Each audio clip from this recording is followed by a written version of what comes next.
Bonjour bien-aimés, je voulais nous faire part d'une petite mise en garde.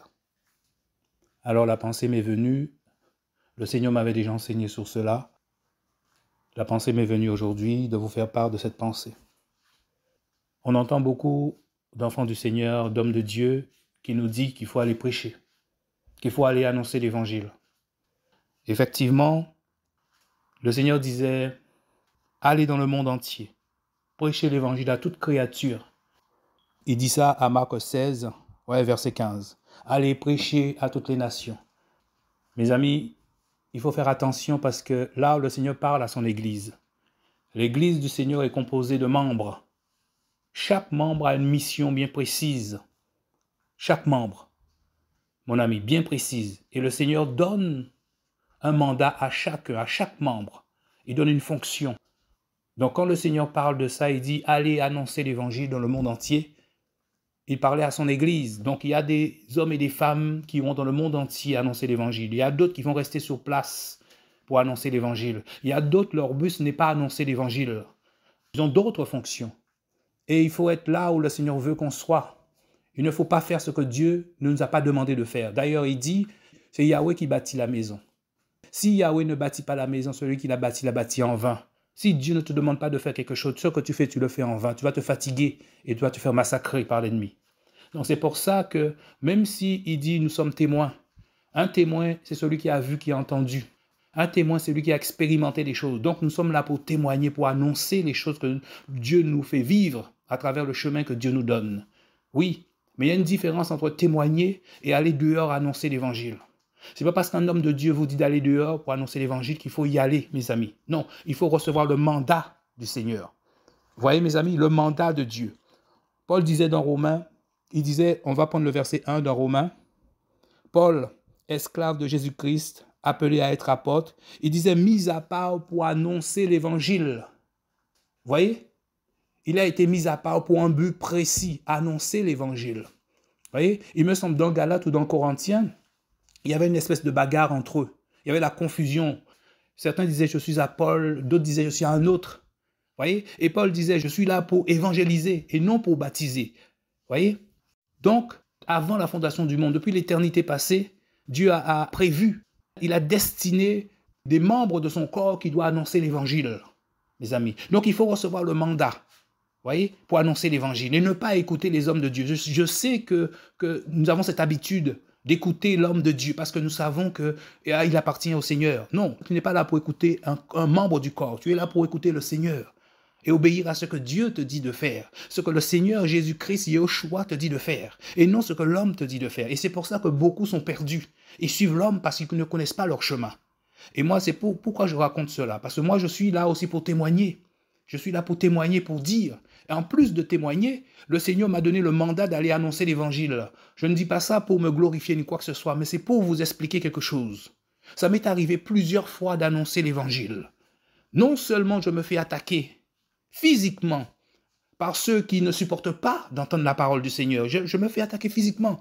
Mais au-delà de ça, spirituellement, même si les attaques physiques, c'est la manifestation d'une attaque spirituelle. Mais je me suis fait attaquer spirituellement. Aucun homme ne m'a attaqué, aucune femme ne m'a attaqué, mais spirituellement. Ça m'est arrivé d'aller annoncer l'évangile, mes frères et sœurs. Et je sens que ma tête explose, frère. Ma tête explose à un point que j'ai l'impression que le sang va sortir de mon nez et je n'arrive plus à ouvrir la bouche. Vous voyez, c'était tellement terrible, tellement fort que je ne pouvais plus parler. Ça m'est arrivé plusieurs fois. Et j'en ai discuté avec un frère, mes amis. Il m'a fait comprendre que ce sont des attaques spirituelles.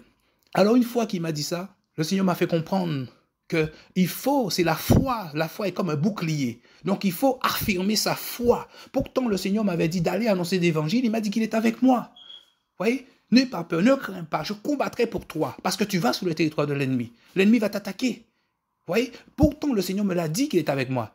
Ça ne veut pas dire que le Seigneur ne me protégeait pas. Non, le Seigneur me montrait que même s'il est là, il peut permettre des attaques spirituelles. Vous voyez? Et je sentais ma tête exploser. Vous voyez, mes amis? Alors, quand j'ai compris, en fait, qu'il fallait m'imposer les mains, j'ai mis mes mains ma main sous ma tête et je commençais à prier. J'ai affirmé ma foi devant l'ennemi. Même si je ne le voyais pas, je peux vous assurer, mes amis, si Dieu ne t'a pas envoyé dehors, mon ami, ne va pas dehors. Ne va pas dehors. tu risques de mourir. Vous voyez, tu risques de mourir. Beaucoup de gens qui vous disent d'aller annoncer l'évangile, eux, peut-être ils ont reçu le mandat. Donc, eux, ils te disent d'aller annoncer l'évangile. Mais mon ami, c'est un combat. C'est un combat.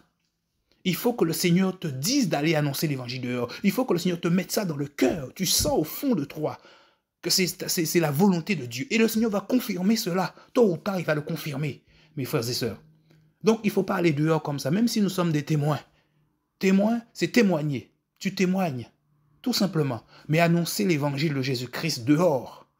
Mon ami, tu dois recevoir le mandat pour faire cela. C'est pour ça qu'il ne faut pas chercher à ressembler aux autres. Tu dois recevoir dans le secret ta mission. Vous voyez, vous allez entendre beaucoup de choses, beaucoup de gens parler. Beaucoup de gens dire des choses. Pourtant, ces gens qui vont dire des choses sont des enfants de Dieu. Ils sont des enfants de Dieu pour une bonne partie. Mais ce n'est pas parce qu'ils sont enfants de Dieu que tout ce qu'ils disent, ça vient du Seigneur. Non, mes frères et sœurs. Non. Alors, mes amis, faites attention. C'est une mise en garde. Et je peux vous assurer, je sentais mon cerveau bouillir. Bouillir. La première fois ça m'est arrivé, je ne pouvais même plus parler. Je suis parti. Et une fois que j'ai arrêté de parler, peut-être 20 secondes après, je ne sentais aucun mal. C'était ça le but de l'ennemi. Mais il a fallu que je passe par là pour que je comprenne des choses. Le Seigneur voulait que je passe par là. Et d'ailleurs, la plupart des choses, en fait, l'évangile que le Seigneur veut te donner, il va te faire vivre la chose. Et tu vas comprendre la chose. Parce qu'on entend beaucoup de gens parler, ils laissent entendre que ce que Dieu a vécu avec eux, c'est comme ça qu'il faut faire. Non, moi je ne dirais pas c'est comme ça qu'il faut faire. Je suis là juste pour témoigner des choses. Et le Seigneur va vous enseigner à chacun selon la voie qu'il lui a donnée, la voie qu'il a mis devant toi. Il va t'enseigner des choses et tu vas comprendre des choses au fur et à mesure. Tu vas comprendre des choses selon que Dieu veut que tu le comprennes. Mes expériences n'est pas forcément votre expérience. Donc je ne vous dirai pas de faire exactement ceci. Non, je vous mets en garde. Faites attention. Vous devez avoir le mandat. Vous voyez, Paul disait bien que Dieu l'a mis à part pour annoncer l'évangile. C'était son but. Il y a des attaques spirituelles, mes amis, qu'on ne voit pas. Et si tu n'es pas clair avec le Seigneur, si tu n'es pas dans la vérité, si tu es par exemple hypocrite, orgueilleux, arrogant, ça veut dire que tu es dans le péché déjà. L'ennemi va te massacrer comme les 7 fils de Séva. Et puis un beau jour, mon ami, tu te rendras compte que en fait, d'autres vont se rendre compte que tu as abandonné le Seigneur. Parce que beaucoup se font massacrer, beaucoup se font piquer. Vous voyez, ce n'est pas tous les serpents qui te piquent et tu meurs tout de suite. Mais la mort, là, la mort est progressive. Elle est progressive, la mort. Petit à petit. Vous voyez, quand le serpent pique quelqu'un, eh bien le serpent le suit jusqu'à ce qu'il le terrasse, le venin le terrasse. Vous voyez, mes amis, faites attention. Attachez-vous à Jésus. Attachez-vous à notre Seigneur Yahushua Mashiach, Jésus-Christ, le Messie, le roi de Dieu. C'est ça le plus important. Vous voyez, on ne doit pas chercher à ressembler à un membre du corps, mais vous devez vous attacher à Jésus. C'est lui le salut, c'est lui le sauveur. Que le Seigneur nous bénisse tous, au nom de Jésus. Amen.